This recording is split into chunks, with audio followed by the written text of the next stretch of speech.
ونصلي ونسلم على رسوله الكريم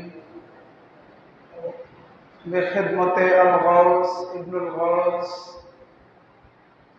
سيدنا وإمامنا وشيخنا وقدواتنا بروز الپاک قبلہ وکعبہ رشید علی القادری الحسینی والحسینی علیہ الصلاة والسلام وعلى آبائهم الكرام إلى يوم القيامة بخدمة الغوث ابن الغوث سيدنا وإمامنا وشيخنا سرحج الپاک قبلہ وکعبہ حضرت سيدنا سید شاہ رویشد علی القادری الحسینی والحسینی علیہ الصلاة والسلام وعلى آبائه الكرام إلى يوم القيامة بخدمة الغوث ابن الغوث سيدنا وإمامنا وشيخنا وقدواتنا مولى الثقلين سجد الرشید حضرت غوث پاک یاس علی القادری الحسینی والحسینی مد ذلہ العالی علیہ الصلاۃ والسلام المداد।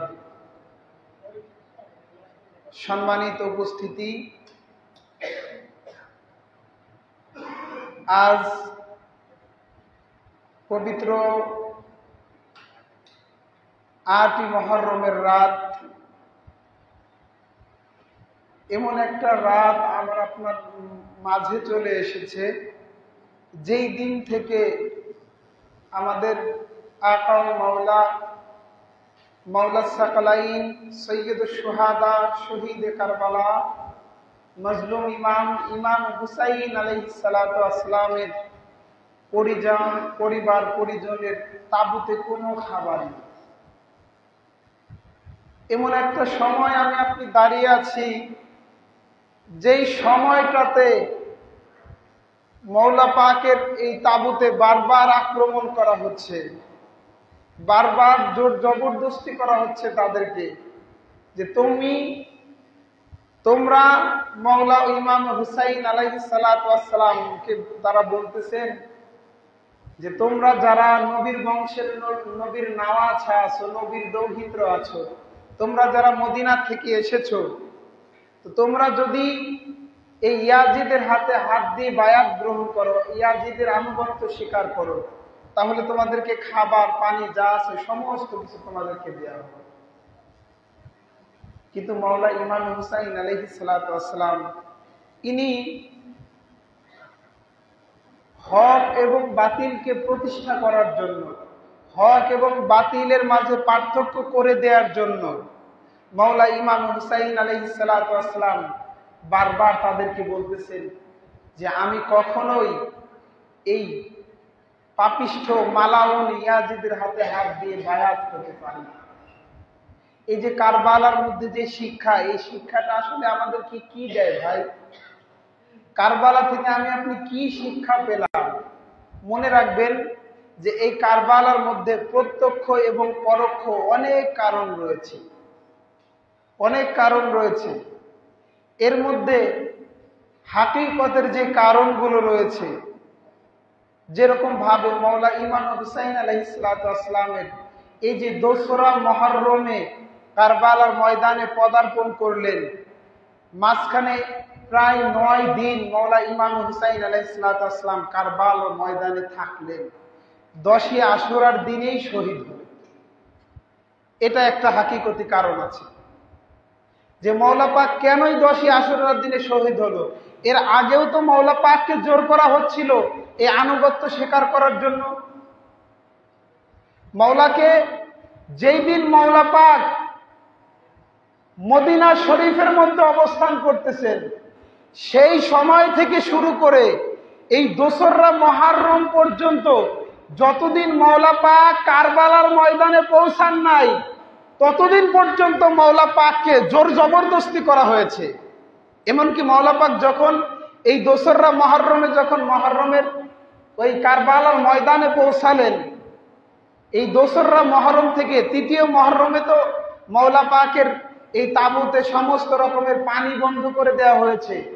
তাহলে এই যে জোর জবরদস্তি করছেন, কি এমন হাকিকত আছে যার কারণে মওলা ইমাম হুসাইন আলাইহিস সালাতু ওয়াসসালাম উনি 10ই আশুরার দিনেই শহীদ হল। কি কারণ? মনে রাখবেন, আমাদের আকা ও মাওলা সৈয়দুশ শুহাদা, শহীদে কারবালা ইমামে হুসাইন আলাইহিস সালাতু ওয়াস সালাম হলেন কুল কায়নাতের সরদার। আদম আলাইহিস সালাতু ওয়াস সালাম থেকে শুরু করে কিয়ামত পর্যন্ত যত মুমিন মুসলমান দুনিয়ার মধ্যে আসবেন, প্রত্যেক মুমিন মুসলমান, আম্বিয়া, রসুল, পীর আউলিয়া, পীর পয়গম্বর, সমস্ত কুল কায়নাতের সরদার এবং নেতা হচ্ছেন আমার আপনার মাওলা ইমামে হুসাইন আলাইহিস সালাতু ওয়াস সালাম। এই জন্য আমার রাসূল পাক সাল্লাল্লাহু আলাইহি ওয়াসাল্লাম মাওলা ইমামে হুসাইন আলাইহিস সালাতু ওয়াস সালাম যখন ছোট ছিলেন তখনই ঘোষণা দিয়েছেন যে আল হাসানু ওয়াল হুসাইনু সাইয়্যিদা শাবাবি আহলিল জান্নাহ। ইমামে হাসান এবং ইমামে হুসাইন আলাইহিস সালাতু ওয়াস সালাম জান্নাতের সরদার আছেন, জান্নাতের নেতা আছেন। তাহলে আমার সামনে দাঁড়িয়ে আপনারা যারা উপস্থিত আছেন, আমি আপনাদের মসজিদের একজন ইমাম, ঠিক কিনা? যখন আমি আপনাদেরকে নামাজ পড়াবো তখন সমস্ত ডিক্লেয়ারেশন, সমস্ত কিছু আমার উপরে বর্তান আপনারা, ঠিক কিনা? যে নেতা যাহা কিছু করবে আমি নেতাকে কি করব? অনুসরণ করব।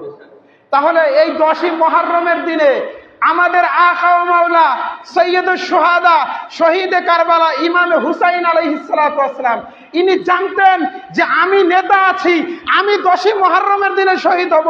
তো সব নবী রাসূল, এমনকি আউলিয়ায়ে কেরাম, আম্বিয়ায়ে কেরাম, আমি মাওলা ইমামে হুসাইনকে অনুসরণ করবে বিধায় আদমকে ওই দিনে আদমের দোয়া কবুল হয়েছে, মুসাকে ওই দিনে মুসা আলাইহিস সালাতু ওয়াস সালাম ওই দিনে ফিরাউনের হাত থেকে রক্ষা পেয়েছেন।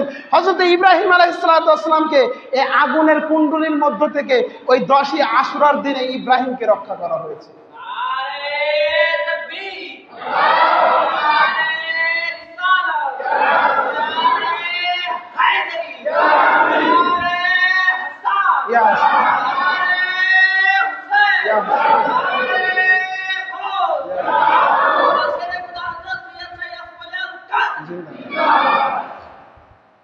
এই জন্য যত নবী রাসূল দুনিয়ার মধ্যে এসেছিলেন, যত বড় বড় ঘটনা রয়েছে, সমস্ত ঘটনা এই 10ই মুহররমের দিনে আমার আল্লাহ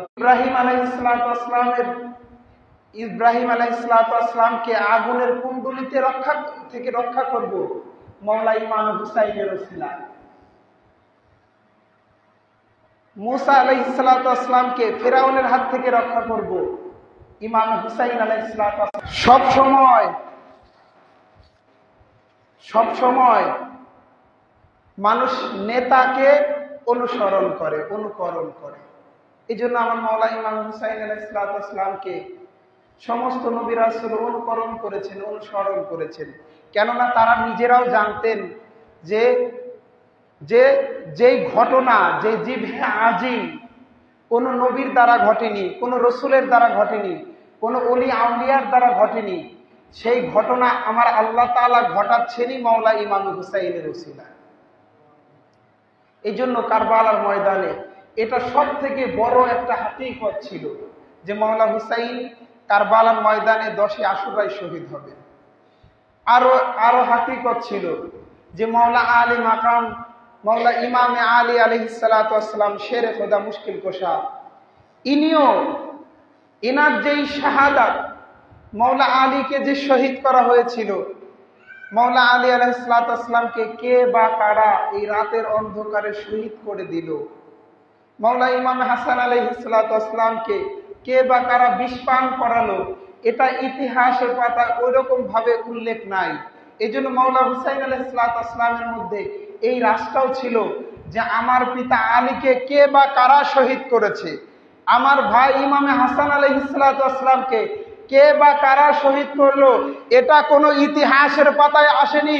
এই জন্য আমি মাওলা আমি মাকাম ইমামে হুসাইন আলাইহিস সালাতু ওয়াস সালাম এটা আমি প্রকাশ্য দিবালোকে দিনের আলোতে এটা আমি পরিষ্কার করে দিতে চাই যে আমি মাওলা ইমামে আলী মাকাম সৈয়দুস শুহাদা শহীদে কারবালা ইমামে হুসাইন আলাইহিস সালাতু ওয়াস সালাম এমন একটা সময় শহীদ হব যেটা প্রকাশ্য দিবালোকে আমার সন্তান, আমার বেটা আলী আসগরকে, আমার বেটা আলী আকবরকে, আমার ভাই আব্বাস আলমদারকে প্রকাশ্য দিবালোকে কে বা কারা হত্যা করে এটা যেন প্রত্যেক মুসলমান জানতে পারে, এটা যেন প্রত্যেক মুমিন বান্দা জানতে পারে।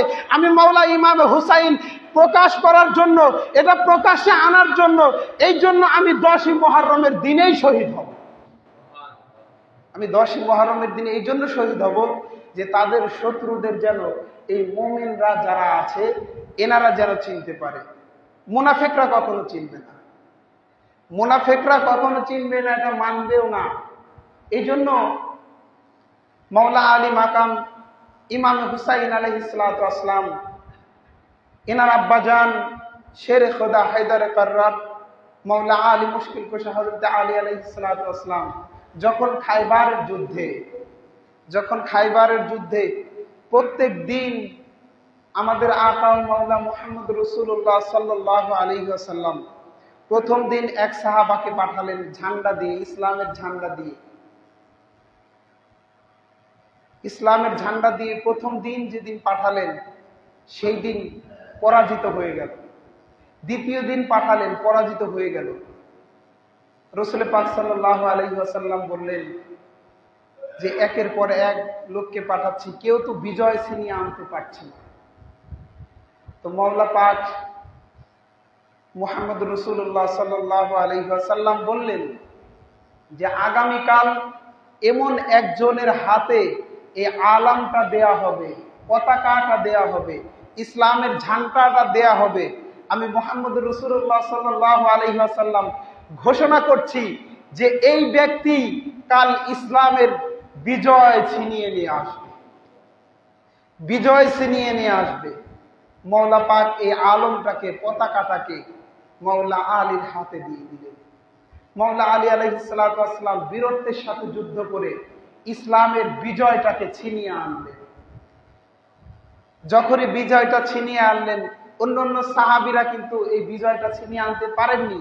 এই জন্য তাদের মধ্যে মাওলার প্রতি একটা ক্ষোভ ছিল যে আলী বিজয় ছিনিয়ে আনলো আর আমরা পারলাম না, এই যে একটা ক্ষোভ। আবার মাওলা ইমাম হুসাইন আলাইহিস সালাতু ওয়াস সালাম উনি ছোট আছেন, রসুল বলে দিলেন, আল্লাহ পাকের হুকুম হলো, আমার রসুল বলে দিলেন যে মাওলা ইমাম হাসান এবং মাওলা ইমাম হুসাইন আলাইহিস সালাতু ওয়াস সালাম সমস্ত জান্নাতের সরদার আছেন। তখন যারা মুরব্বী ছিল তৎকালীন সময়ে তারা চিন্তা করলো এইটুকুন বাচ্চা আমাদের সরদার হবে, এইটুকুন বাচ্চা আমাদের সরদার হবে। এই যে ভিতরে একটা ক্ষোভ, এই ক্ষোভটা তাদের ওই সময় থেকে শুরু হয়েছে।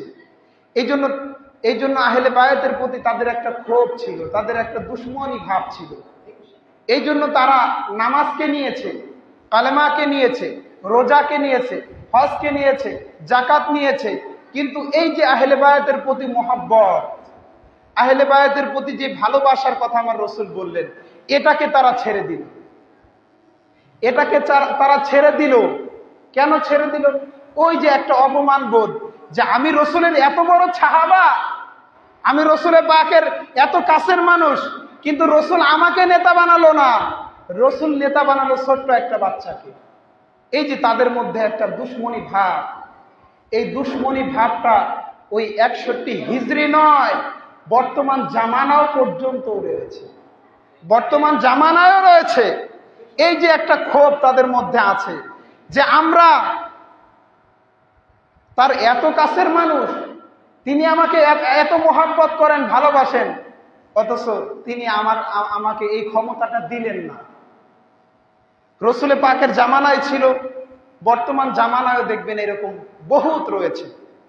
এই জন্য একটা কথা মাথায় রাখতে হবে যে আমাদের আকা ও মাওলা বড় হুজুর পাক কিবলা ও কাবা হযরত সৈয়দনা সৈয়দ শাহ রশিদ আলী আল কাদেরী আল হাসাইনি ওয়াল হুসাইন আলাইহিস সালাতু ওয়াস সালাম উনি ওনার ভক্তদের মাঝে, ওনার মুরিদদের মাঝে যেই শোকের ছায়াটা, যেই শোকটা ওনার ভক্তদের মাঝে পৌঁছিয়ে দিলেন যে তোমরা জেনে নাও, তোমরা দেখে নাও কিভাবে এই মুহররমের শোকটা পালন করতে হয়। আর আমাদের বর্তমান সাজ্জাদানশীন হুজুর পাক কিবলা ও কাবা হযরতে সাইয়্যিদানা সৈয়দ শাহ ইয়াসুফ আলী আল কাদেরী আল আহসাইনি ওয়াল হুসাইনি আলাইহিস সালাতু ওয়াস সালাম, ইনিও প্রমাণ করে দিচ্ছেন যে বড় হুজুর পাক যেই রকম ভাবে তোমাদেরকে এই শোকটা বুঝিয়ে দিয়েছেন, তো আমি আকা ও মাওলা আছি, আমি সাজ্জাদানশীন হুজুর পাক আছি। যখন তোমাদের মাঝে এই মুহররম আসবে, প্রথম থেকেই তোমরা মুহররমের জন্য প্রস্তুতি নিয়ে নাও।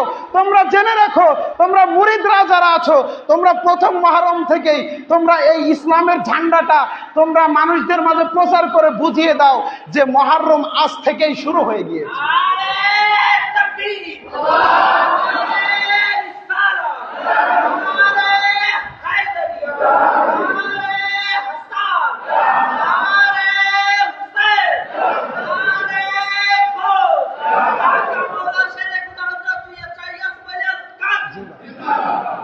এই জন্য ভাইরা আমার, এই জন্য মালিক পাকের হুকুম হয়েছে যে 29শে জিলহজ থেকে তোমরা এই ইসলামের ঝান্ডা, এই ইসলামের পতাকাটা, এই ইসলামের এই ঝান্ডা তোমরা উড়িয়ে দাও, মানুষদেরকে বুঝিয়ে দাও যে কিভাবে শোকটা পালন করতে হবে। মৌলা ইমাম হুসাইনের শোক চলে এসেছে, আমাদের আকা ও মৌলা বড় হুজুর পাক এই শোকটাকে আমাদেরকে বুঝিয়ে দিয়েছে। এই জন্য এই আলম যিনি বহন করেছিলেন তিনি হচ্ছেন আব্বাস আলমদার আলাইহিস সালাতু ওয়াস সালাম। ইসলামের ঝান্ডা ওনার হাতে দেয়া হয়েছিল।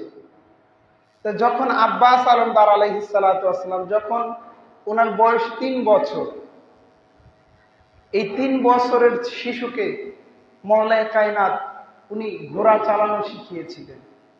যখন আব্বাস আলমদার আলাইহিস সালাতু ওয়াস সালাম এই ঘোড়ার উপরে আসতেন, সওয়ার হতেন, তখন সবাই তাকে দেখে বলতো, ওই দেখো আলীর বেটা আব্বাস আলমদার আসছে, যিনি দেখতে একদম হুবহু মওলায়ে কায়নাত আলী আলাইহিস সালাতু ওয়াস সালামের মতো দেখতে হয়েছিলেন। এই জন্য ওনাকে দেখতে শেরে খোদার মতো মনে হতো। উনি যখন ঘোড়া চালাতেন, উনি যখন এই অশ্বের উপরে উনি যখন বহন হতেন, সওয়ার হতেন, মওলা সৈয়দুশ শুহাদা ইমাম হাসান আলাইহিস সালাতু ওয়াস সালাম এবং মওলা ইমাম হুসাইন আলাইহিস সালাতু ওয়াস সালাম, এনারা তিনও ভাই যখন এই ঘোড়ার উপরে যখন সওয়ার হতেন, তখন হাদিস শরীফের মধ্যে, তারিখের কিতাবের মধ্যে এসেছে যে মওলা আব্বাস আলমদার আলাইহিস সালাতু ওয়াস সালাম ইনি সব সময় ওনাদের 2 ভাই আগে চলে যেতে চাইতেন, এমন ভাবে ঘোড়া চালাতেন। কিন্তু মওলায়ে কায়নাত আব্বাস আলমদারকে ডাক দিয়ে বলতেন যে আব্বাস থেমে যাও, আব্বাস তুমি থেমে যাও, কেননা তুমি আব্বাস আলমদার, তুমি হচ্ছে আলীর বেটা, তুমি হচ্ছে আলীর ঘরানা, আলীর পুত্র, আলীর সন্তান। আর যে 2 ভাইয়ের আগে তুমি চলে যেতে চাচ্ছ, এই 2 ভাই হচ্ছে স্বয়ং রাসূল সাল্লাল্লাহু আলাইহি ওয়াসাল্লামের বেটা। ইনি রাসূল পাকের বেটা আছেন, তো তুমি আলীর বেটা হয়ে তুমি রাসূলের বেটার সামনে চলে যাবে? আব্বাস, কখনোই এই কার্যগুলো তুমি করবে না। এই জন্য আব্বাস আলমদার আলাইহিস সালাতু ওয়াস সালাম উনি যতদিন জীবিত ছিলেন, কোন দিন মওলা ইমাম হাসান এবং মওলা ইমাম হুসাইন আলাইহিস সালাতু ওয়াস সালামকে ভাই বলে ডাক দেননি, কোনদিন ডাক দেননি। যখন হযরতে জাইনাব আলাইহিস সালাতু ওয়াস সালাম ছোট ছিলেন, তো একদিন ঈদের দিন মওলা ইমাম হুসাইন এবং মওলা ইমাম হাসান আলাইহিস সালাতু ওয়াস সালাম উনি ঈদের নামাজ শেষ করে বাড়িতে এসেছে। বাড়িতে আসার পরে হযরতে জাইনাব সালাম আলাইহিস সালাতু ওয়াস সালাম মওলা ইমাম হাসান এবং ইমাম হুসাইনকে বলতেছেন যে ভাইজান, কোনোবার তো আমি আব্বাকে ছাড়া ঈদ করি না, আজকে একটা ঈদের দিন চলে আসলো, এবার আব্বাকে ছাড়া ঈদ কাটাতে মন চাচ্ছে না, আব্বাকে খুব দেখতে মনে চাচ্ছে। তখন আব্বাস আলমদার আলাইহিস সালাতু ওয়াস সালাম ছোট, আব্বাস আলমদার আলাইহিস সালাতু ওয়াস সালাম ছোট ছিলেন। তো তখন মওলা ইমাম হুসাইন আলাইহিস সালাতু ওয়াস সালাম হুকুম দিলেন যে আব্বাসকে ডেকে নিয়ে আসো, আব্বাসকে ডেকে নিয়ে আসো। আব্বাস যখন সামনে আসলেন, তখন মওলা ইমাম হুসাইন আলাইহিস সালাতু ওয়াস সালাম বললেন যে হে জাইনাব বোন, তুমি আব্বাসকে দেখো, তুমি আব্বাসকে দেখো, আব্বাসের দিকে তাকিয়ে থাকো, কেননা আব্বাস দেখতে হুবহু আব্বা জানের মতো হয়েছে।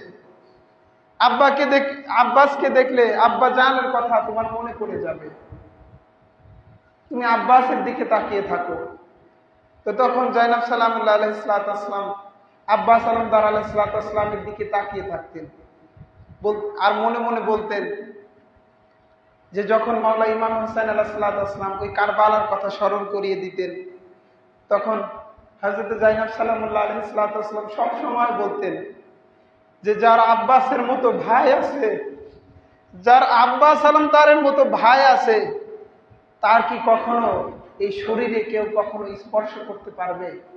যার আব্বাসের মতো ভাই আছে, তার কোনোদিন এই মাথার এই পর্দা কি কেউ উপড়িয়ে ফেলতে পারবে? যার আব্বাসের মতো ভাই আছে, যার আব্বাসের মতো ভাই আছে, মনে রাখবে, জেনে রাখবে যে যতক্ষণ পর্যন্ত আব্বাস আলমদার জীবিত রয়েছে ততক্ষণ পর্যন্ত আমি জাইনাবের উপরে, আপনি মাওলা ইমামে হুসাইন আলাইহিসসালামের উপরে কেউ কখনো একটা আঘাতও করতে পারবে না। তিনি হচ্ছেন আব্বাস আলমদার আলাইহিসসালাম। তো এই আব্বাস আলমদার আলাইহিসসালামের এই নামটা স্বয়ং মাওলায়ে কায়নাত রেখেছিলেন, যে এইরকম ভাবে মিলিয়ে রেখেছিলেন। আব্বাস প্রথম শব্দটা হচ্ছে শরিয়া। এই শরিয়াটা নেওয়া হয়েছে আহমদ এবং আলী থেকে, আহমদ এবং আলী থেকে নেওয়া হয়েছে। আর ওনার আম্মা জানের নাম ছিল ইবনে বতুল, অর্থাৎ এই বটা ওনার আম্মা জানের কাছ থেকে নেওয়া হয়েছে। আর যেই দন্তন স আমি আপনি শেষে পাই, এই দন্তন স এই সিনটা নেওয়া হয়েছে সাব্বার এবং সাব্বির থেকে, অর্থাৎ মাওলা ইমাম হাসান এবং মাওলা ইমাম হুসাইন আলাইহিসসালামের নাম পাক থেকে নেওয়া হয়েছে। এই জন্য ওনাকে বলা হয় আব্বাস, শেরে খোদার সন্তান। তো এই আব্বাস আলমদার আলাইহিসসালামকে এই ইসলামের পতাকা, এই ইসলামের ঝান্ডাটা ওনার হাতে দেয়া হয়েছিল। যখন কারবালার ময়দানে যখন মাওলা ইমাম হুসাইন আলাইহিসসালামের তাবুত মুবারকে খাবার শেষ হয়ে গিয়েছে, সাকিনা আলাইহিসসালামকে মাওলা আব্বাস এতটা মহব্বত করতেন, এতটা ভালোবাসতেন যে হযরত সাকিনা আলাইহিসসালামের কোনো আবদার তিনি অপূরণ রাখেননি। যখন মাওলা ইমাম হুসাইন আলাইহিসসালামের কাছে সাকিনা আলাইহিসসালাম কোনো কিছু আবদার করতেন, সাথে সাথে আব্বাস আলমদার আলাইহিসসালাম বিবি সাকিনার এই আকাঙ্ক্ষা, ইচ্ছা পূরণ করার জন্য ইনি হন্যে হয়ে দাঁড়াতেন যে আমার সাকিনা এটা আবদার করেছে, আমাকে দিতেই হবে, আমার সাকিনা এটা আমার কাছে চেয়েছে, আমাকে দিতেই হবে। সাকিনা আলাইহিসসালামকে এতটা মহব্বত করতেন, ভালোবাসতেন। মাওলা আব্বাস আলমদার আলাইহিসসালাম হযরত সাকিনাকে আম্মা জান বলে ডাকতেন, বেটি বলে ডাকতেন। সমস্ত আবদার যেন আব্বাস আলমদার পূরণ করতো, এমন অবস্থা। এই জন্য যখন কারবালার ময়দানে সাকিনা আলাইহিসসালাম যখন আব্বাস আলমদারের কাছে গেলেন যে চাচা, আজ 3 দিন হলো আমরা ভুকা আছি, পেয়াছা আছি, আমরা এই তাবুতের মধ্যে আতাস করছি। ও চাচা, আপনি কি দেখছেন না যে তোমার সাকিনা, আপনার সাকিনা আজ 3 দিন পর্যন্ত পানি পান করে না? চাচা, আপনি কি দেখেন না আপনার সাকিনা আজ 3 দিন পর্যন্ত কোনো খাবার খায় না? আপনি কি এটা দেখতে পাচ্ছেন না? তো তখন আব্বাস আলমদার আলাইহিসসালাম উনি সাকিনার ইচ্ছা পূরণের জন্য বারবার মাওলা হুসাইনের কাছে যাচ্ছে, কিন্তু মাওলা হুসাইন আলাইহিসসালাম কোনোভাবেই ওনাকে অনুমতি দিচ্ছেন না, এজাজত দিচ্ছেন না। মাওলা ইমাম হুসাইন আলাইহিসসালাম আব্বাসকে বলতেছেন যে আব্বাস, তোমাকে যদি আমি অনুমতি দেই, তোমাকে যদি আমি অনুমতি দিয়ে দেই, তাহলে তোমার হাতে যে ঝান্ডাটা দিয়েছি, যে আলমটা তোমার হাতে দিয়েছি, এই ইসলামের ঝান্ডা রক্ষা করবে কে? তখন আব্বাস আলমদার আলাইহিসসালামের এই জন্য মাওলা পাক অনুমতি দিচ্ছিলেন না। মাওলা পাক হযরত আব্বাস আলমদার আলাইহিসসালাম প্রথম থেকে শুরু করে শেষ পর্যন্ত মাওলা পাকের কাছে শুধু এজাজত চাচ্ছেন, কিন্তু কোনোভাবেই মাওলা পাক দিচ্ছেন না। যখন দেখতেছেন যে কোনোভাবেই আর সহ্য করা যাচ্ছে না, আমাদের দলের যারা ছিল সবাই তো শহীদ হয়ে গেল, এবার মাওলা আব্বাস আলমদার আলাইহিসসালাম মাওলা পাকের কাছে যে বললেন যে মাওলা, আমি আর আমার সাকিনার এই আতাস সহ্য করতে পারছি না, আপনি আমাকে অনুমতি দিয়ে দেন আর ইসলামের ঝান্ডাটাকে আপনার কাছে রেখে দেন, আপনার কাছে রেখে দেন, আমাকে আপনি অনুমতি দিয়ে দেন। তখন বললেন যে আব্বাস, তুমি যেহেতু কোনোভাবেই আমাকে ছাড়ছ না, তো তোমাকে আমি এজাজত দিলাম, অনুমতি দিয়ে দিলাম, ঠিক আছে তুমি প্রস্তুতি নিবেন। মাওলা ইমাম হুসাইন আলাইহিসসালাম নিজে আব্বাস আলমদার আলাইহিসসালামকে যুদ্ধের পোশাক পরিধান করিয়ে দিচ্ছেন। যুদ্ধের পোশাক পরিধান করিয়ে মাওলা পাক আব্বাস আলমদার আলাইহিসসালামকে সাজিয়ে গুছিয়ে ঘোড়ার উপরে উঠে দিয়ে বললেন যে আব্বাস, তুমি কারবালার ময়দানে যাও, ফোরাত নদী থেকে পানি নিয়ে আসো। এটা আমার মাওলা পাক জানতেন যে কারবালার ময়দানে এই পর্যন্ত যেই কয়জন লোক গিয়েছে, আমাদের দলের আমাদের যত সেনা ছিল যারাই কারবালার ময়দানে গিয়েছে, কেউ এই পর্যন্ত ফিরে আসেনি। তো মাওলা পাক জানতেন যে আব্বাস আলমদার যখন যাবেন, ইনিও আমাদের তাবুক পাকে আর ফিরে আসতে পারবে না, এজন্য মাওলা পাক অনুমতি দিচ্ছিলেন না। যখন আব্বাস আলমদার আলাইহিসসালাম উনি ঘোড়ার উপরে সওয়ার হলেন, তো উনি দেখলেন যে আব্বাস আলমদার আলাইহিসসালাম ঘোড়ার উপরে আব্বাস সওয়ার হচ্ছে না, মাওলা ইমাম হুসাইন আলাইহিসসালাম সবাইকে ডেকে বলতেছে, এই দেখো কে যাচ্ছে, আমার পিতার ন্যায় আমার ভাই আব্বাস আলমদার কারবালা সওয়ার হচ্ছে, তোমরা তাকিয়ে দেখো। এই কারবালার ময়দানে যখন আব্বাস আলমদার কেউ আর সামনে আসার চেষ্টাও করছে না, এমন ভাবে আব্বাস আলমদার সওয়ার হচ্ছিলেন। যখন আব্বাস আলমদার আলাইহিসসালাম এইভাবে সামনের দিকে এগিয়ে যাচ্ছিলেন, যে ওরা দেখলেন যে আব্বাস আলমদার আলাইহিসসালাম ফোরাত নদীর তীরে পৌঁছে গিয়েছে, এমন সময় আব্বাস আলমদারকে বাধা দিতে লাগলেন। তখন আব্বাস আলমদার আলাইহিসসালাম উনি একের পর এক এই ইয়াজিদের সৈন্যদেরকে ফিন্নার করে উনি সরাসরি এই ফোরাত নদীতে পৌঁছে গেলেন। যখন পৌঁছে গেলেন, তখন আব্বাস আলমদার আলাইহিসসালাম পানির মশকটাও ভরলেন। এরপরে পানির মশক ভরে উনি চিন্তা করলেন যে আমাকেও একটু পানি পান করা দরকার।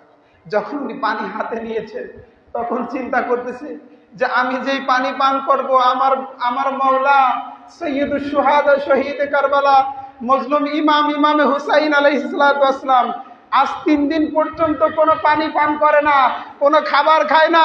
আমার বিটি সাকিনাকে আমি কথা দিয়েছি, আমার বিটি সাকিনা আজ 3 দিন পর্যন্ত পানি পান করে না, কোনো খাবার খায় না। 6 মাসের শিশু আলী আসগার পানি পায় না, আলী আসগার কোনো খাবার পায় না। আজ আমি আমার মাওলা ইমাম হুসাইন আলাইহিসসালাম যেখানে ভোকা পিয়াসা আছে, আর আমি আব্বাস পানি পান করব, আমি আব্বাস পানি পান করব না, না, যতক্ষণ পর্যন্ত আমার মাওলা ইমাম হুসাইন পানি পান করবে না, আমার বেটা আমার বেটি সাকিনা পানি পান করবে না, আমার বেটা আলী আসগার পানি পান করবে না। এইভাবে যখন উনি মনে করতে লাগলেন যে তারা যতক্ষণ পর্যন্ত পানি পান করবে না, ততক্ষণ পর্যন্ত আমি আব্বাস কোনো পানি পান করব না। তো ওনার ঘোড়াকে বললেন, ঘোড়াকে হুকুম দিলেন যে হে ঘোড়া, তুমিও পানি পান করে নাও। তখন ঘোড়াও চোখের পানি ছেড়ে দিয়ে বললেন যে হে আব্বাস আলমদার আলাইহিসসালাম, আমি আপনার গোলাম আছি, আমি আপনার গোলাম আছি, সবসময় আমি আপনার হুকুম পালন করি, আর যেই পানি আপনি পান করলেন না, ওই পানি আমি ঘোড়া পান করব না, আমি পান করব না যতক্ষণ পর্যন্ত আপনি পানি না পান করবেন। এইভাবে যখন আব্বাস আলমদার আলাইহিসসালাম এই কারবালার ময়দান থেকে যখন পানি নিয়ে আসতেছিলেন, তো ইয়াজিদ বাহিনী দেখলেন যে সামনে থেকে যদি আব্বাস আলমদারকে আক্রমণ করি, তাহলে আব্বাসের কিছুই করা যাবে না, কেননা আব্বাস আলমদার আলাইহিসসালাম এমন শের আছেন, এমন শেরে খোদা হায়দারে কাররার আছেন। তো এনার সামনে থেকে যদি তুমি যদি আক্রমণ করি, তাহলে এনার হাতে আমরা কেউ রক্ষা পাবো না, এনার হাত থেকে কেউ রক্ষা পাবো না। অতএব আব্বাস আলমদারকে পিছন থেকে তোমরা আক্রমণ করো। এই উমর ইবনে সাদ হুকুম দিয়ে দিলেন যে আব্বাস আলমদারকে তোমরা বল্লম, তীর, যেভাবে পারো তোমরা তাকে এভাবে মারতে থাকো। তারিখের কিতাবের মধ্যে এসেছে যে যার হাতে কোনো তরবারি নেই, যার হাতে কোনো তীর নেই, যার হাতে কোনো বল্লম নেই, সে ওই কারবালার ময়দান থেকে পাথর উঠিয়ে উঠিয়ে আব্বাস আলমদার আলাইহিসসালামকে নিক্ষেপ করছেন। এমন ভাবে আব্বাস আলমদার আলাইহিসসালামকে, ঠিক যখন আব্বাস আলমদার আলাইহিসসালামকে তীর মারতে মারতে উনি দুর্বল হয়ে গেলেন, এমন সময় আব্বাস আলমদার আলাইহিসসালাম উনি পড়ে যাবেন, দুর্বল হয়ে গিয়েছেন। এমন সময় এই ইয়াজিদ বাহিনীর পক্ষ থেকে এক লোক এসে আব্বাস আলমদার আলাইহিসসালামকে ওনার যেই হাতে মশক ছিল, ডান হাতে যেই মশকটা ছিল, সাথে সাথে আব্বাস আলমদার আলাইহিসসালামকে যখন এই ডান হাতে আঘাত করলেন, তখন আব্বাস আলমদার আলাইহিসসালামের এই ডান হাতটা একদম নিচে পড়ে গেল। তখন উনি সাথে সাথে বাম হাত দিয়ে টান দিয়ে পানির মশকটাকে ধরে নিলেন। যখন এই পানির মশকটাকে উনি বাম হাত দিয়ে ধরে নিলেন, তো এই ইয়াজিদ বাহিনীর পক্ষ থেকে আব্বাস আলমদার আলাইহিসসালামকে আরেকটা আঘাত করা হলো। যখন আরেকটা আঘাত করলেন, তখন ওনার বাম হাতটাও পড়ে গেল। যখন বাম হাতটা পড়ে গেল, তখন সাথে সাথে উনি এই মশকটাকে উনি ওনার ইসের মধ্যে নিয়ে আসলেন, দুই ঠোঁটের মাঝে নিয়ে আসলেন। তখন উমর ইবনে সাদ হুকুম দিল যে যতক্ষণ পর্যন্ত আব্বাস আলমদারের কাছে পানি আছে, ততক্ষণ পর্যন্ত আব্বাস আলমদার থামবে না। অতএব তোমরা এই পানির মশকটাকে লক্ষ্য করে তোমরা তীর ছুড়ো।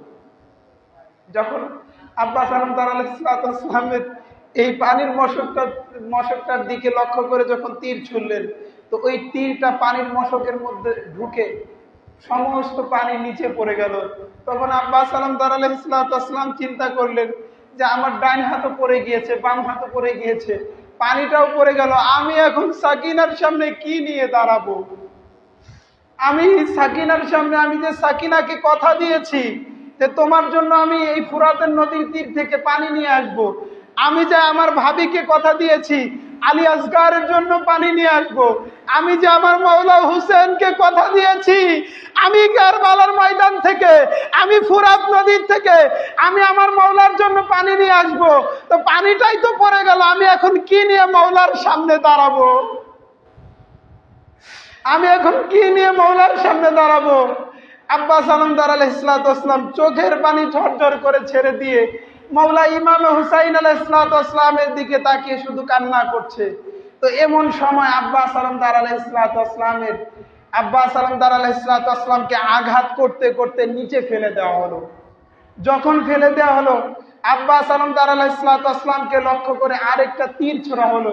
এই তীরটা আব্বাস আলমদার আলাইহিসসালামের এই ডান চোখের মধ্য দিয়ে ঢুকে পড়লো। যখনই তীর ঢুকে পড়েছে, তখন আব্বাস আলমদার আলাইহিসসালামের সারা শরীর থেকে রক্ত ঝরছে, আর মাওলা হুসাইনকে ডাক দিচ্ছেন, ইয়া মাওলা হুসাইন আদরিকনি, ইয়া মাওলা হুসাইন আদরিকনি, ইয়া মাওলা হুসাইন, হে মাওলা আমাকে সাহায্য করো, মাওলা আমি তো আর আপনার কথা রাখতে পারলাম না। তখন মাওলা হুসাইন আলাইহিসসালাম দৌড় দিয়ে তাবুত পাকের মধ্য দিয়ে উনি বেরিয়ে আসেন। এসে দেখলেন যে আব্বাস আলমদার আলাইহিসসালামের দুই চোখের মধ্য দিয়ে তীর ঢুকে পড়েছে। তখন মাওলা ইমাম হুসাইন আলাইহিসসালাম আব্বাস আলমদার আলাইহিসসালামকে ঠিক এইভাবে জড়িয়ে ধরলেন। তখন আব্বাস আলমদার আলাইহিসসালাম বললেন যে হে আমার মাওলা ইমাম হুসাইন, আমার চোখের উপর দিয়ে রক্ত জমাট বেঁধে গিয়েছে, আমি তো আপনাকে দেখতে পাচ্ছি না মাওলা, আমি তো দুনিয়ার থেকে বিদায় নিয়ে চলে যাব, আমার শেষ ইচ্ছাটাই হচ্ছে আপনাকে দর্শন করা। মাওলা আমার চোখের উপর থেকে আপনি শুধু এই রক্তের এইগুলো, আপনি পর্দার আবরণগুলো আপনি শুধু উঠিয়ে ফেলুন, আমি আপনাকে দর্শন করতে চাই। যখন মাওলা ইমাম হুসাইন আলাইহিসসালাম উনি রক্তের এই আবরণটাকে যখন উনি উপরে ফেলে দিলেন, তখন মাওলা আব্বাস আলমদার আলাইহিসসালাম মাওলার দিকে তাকিয়ে বললেন যে মাওলা আপনি আমাকে বিদায় দিয়ে দেন, আমি দুনিয়া থেকে বিদায় নিয়ে যাব। তখন মাওলা ইমাম হুসাইন আলাইহিসসালাম বললেন যে আব্বাস, তুমি তো দুনিয়ার মধ্য থেকে চলেই যাবে, তো যাওয়ার আগে আমি মাওলা হুসাইন তোমাকে একটা কথা বলতে চাই। বললেন যে কি বলেন মাওলা? আপনি যা বলবেন। এখন তো আমি আর আপনার কোনো কথা রাখতে পারবো না, কোনো আবদার পূরণ করতে পারবো না। এ মাওলা আপনি বলুন, দেখি যদি আমি আপনার আবদারটা পূরণ করতে পারি। তখন বললেন, আব্বাস, আমি সেই ছোটবেলা থেকে দেখেছি, যখনই আমরা কোনো কাজে যাচ্ছি তখনই আব্বাজান আমাদেরকে হুকুম দিয়েছেন, আমাদেরকে বলেছেন যে কখনোই মাওলা হুসাইন এবং হাসানের সামনে যাবে না। তো কোনো দিন তো আমাকে ভাই বলে ডাকলে না, সবসময় আমাকে মাওলা বলে ডেকেছো, তা আজ আমাকে একটু ভাই বলে ডাক দাও। তখন বললেন যে মাওলা আমাকে মাফ করবেন, আমি আপনাকে ভাই বলে ডাকতে পারবো না, কেননা আমার আম্মা জান আমাকে বলেছে যে কোনোদিন যেন এই রসুলের বেটা, দুই বেটাকে কখনোই তুমি ভাই বলে ডাক দিবে না, কেননা তুমি আব্বাস তাদের গোলাম আছো। তখন মাওলা ইমাম হুসাইন আলাইহিসসালাম বললেন যে কিয়ামতের দিন আমি তোমার জামিনদার হব, তুমি আমাকে একটা বার ভাই বলে ডাক দাও। যখন এই কথা বললেন তখন আব্বাস আলমদার আলাইহিসসালাম উনি চোখের পানি ছেড়ে দিয়ে বললেন যে হে ভাই, তখন বললেন যে ভাই আমাকে আর একটু শক্ত করে জড়িয়ে ধরো, হে আমার ভাই আমাকে আর একটু শক্ত করে জড়িয়ে ধরুন, আমি আব্বাসের কলিজাটা বের হয়ে যাচ্ছে, আমার জানটা বোধহয় এইবারই বের হয়ে যাবে। তখন মাওলা ইমাম হুসাইন আলাইহিসসালাম ওনাকে জড়িয়ে ধরলেন। তখন আব্বাস আলমদার আলাইহিসসালাম উনি দুনিয়া থেকে বিদায় নিয়ে গেলেন। মাওলা হুসাইন আলাইহিসসালাম বারবার পড়তে লাগলেন, ইন্না লিল্লাহি ওয়া ইন্না ইলাইহি রাজিউন, ইন্না লিল্লাহি ওয়া ইন্না ইলাইহি রাজিউন। তো এইভাবে আব্বাস আলমদার আলাইহিসসালাম উনি দুনিয়া থেকে বিদায় নিলেন। এই জন্য এই বর্তমান জামানায় আমাদের হযরত জাফর আস-সাদিক আলাইহিসসালামের জামানায় উনার এক ভক্ত উনাকে জাফর সাদিককে জিজ্ঞাসা করেছিলেন যে মাওলা, আব্বাস আলমদার আলাইহিসসালাম উচ্চতায় অনেক উচ্চতা ছিল ওনার, যে মাওলা উনি এত উচ্চতা সম্পন্ন ছিল কিন্তু ওনার মাজারটা, ওনার রওজা শরীফটা ছোট বাচ্চাদের মতো দেখা যায় কেন? তখন বললেন যে শোনো, আব্বাস আলমদার আলাইহিসসালামকে এমন ভাবে কতল করা হয়েছিল যে ওনার হাত আলাদা ছিল, ওনার পা আলাদা ছিল, ওনার মাথা আলাদা ছিল, ওনার বডিটাকে আলাদা করে ফেলে দেওয়া হয়েছিল, এই জন্য ওনার মাজারটা এত ছোট অবস্থায় রয়েছে। এই জন্য ইমাম জাফর আস-সাদিক আলাইহিসসালাম উনি সবসময় আব্বাস আলমদার আলাইহিসসালামকে নিয়ে সবসময় উনি মাতম করতেন, আজাদারি করতেন। এই জন্য সম্মানিত ভাইয়েরা আমার, এই যতদিন পর্যন্ত আমাদের মাঝে এই মহররম গুলো থাকবে, এনাদের আজাদারি, মাতম, এনাদের শোক আমাদেরকে পালন করতে হবে, কেননা এনারা আমাদের ইমাম আছেন। আল্লাহ রসুল, আল্লাহ পাক ইব্রাহিম থেকে ইমামতের সিস্টেম চালু করে দিয়েছে, এটা কিয়ামত পর্যন্ত থাকবে। মনে রাখবেন, আলে ইব্রাহিম যারা দুনিয়ার মধ্যে আসবে এরা প্রত্যেকেই আমাদের ইমাম আছেন। এই জন্য আব্বাস আলমদার আলাইহিসসালামও আমাদের ইমাম, যত ছোটই হোক না কেন। মনে রাখবেন, আওলাদে রসুল যারা আছেন এনারা প্রত্যেকেই আমাদের ইমাম, আর এই ইমামদের আনুগত্য স্বীকার করাই আমাদের জন্য, এই মনে রাখবেন, আমাদের ঈমানটাকে তাজা করা। বুঝতে পেরেছেন? এই জন্য আমাদের বর্তমান সাজ্জাদা নশীন হুজুর পাক কিবলা কাবা হযরত সৈয়দনা সৈয়দ শাহ ইয়াসুফ আলী আল কাদেরী আলাইহিস সালাম, ইনিও আমাদের ইমাম আছেন, ইনি আমাদের নেতা আছেন। এনার আনুগত্য আমাদের স্বীকার করে এরপরে আমাদের এই মহরম গুলো, এই মাতম গুলো, এই আজাদারি গুলো পালন করতে হবে। আমরা যেন মাওলা পাকের উসিলায় আমরা মাতম, আজাদারি খুব সুন্দরভাবে যেন পালন করতে পারি। মাওলা আমাদেরকে সেই তৌফিক এনায়েত করে, সকলে বলে আমিন। আসসালামু আলাইকুম ওয়া রাহমাতুল্লাহি ওয়া বারাকাতুহু। मातम गुजार अहले बैत ये वक्त सलाम है, हम आशिकान अहले बैत पे वजीब करम है।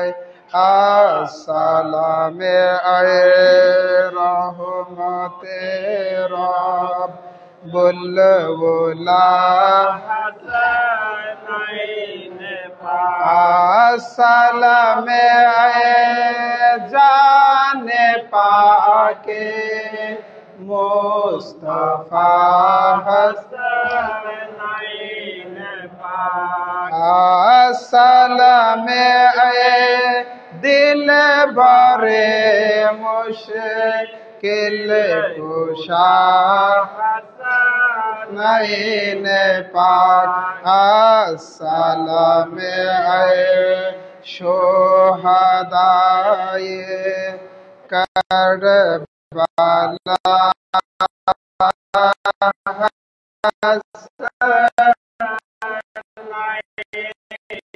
सलाम साकिए सारे हसनैन ऐ शाहे करबो बाला आपे को सलाम कुशतायते गे जाफा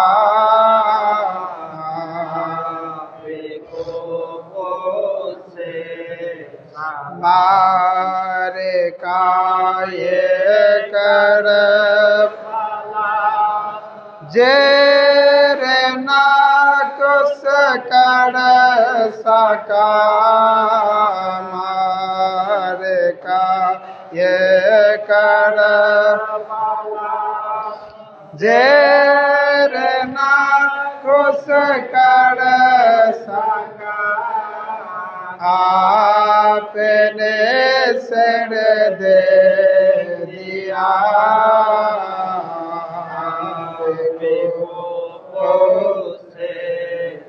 हामिए दिल बड़े मौला अली हामिए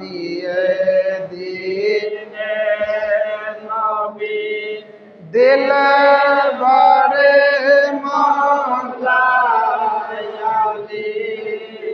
दिल के हो पेशवा को सकत गुनाहगार है आज जो नासार है अब यज़ो मिल आपका आपको अब रुशीद अली आपका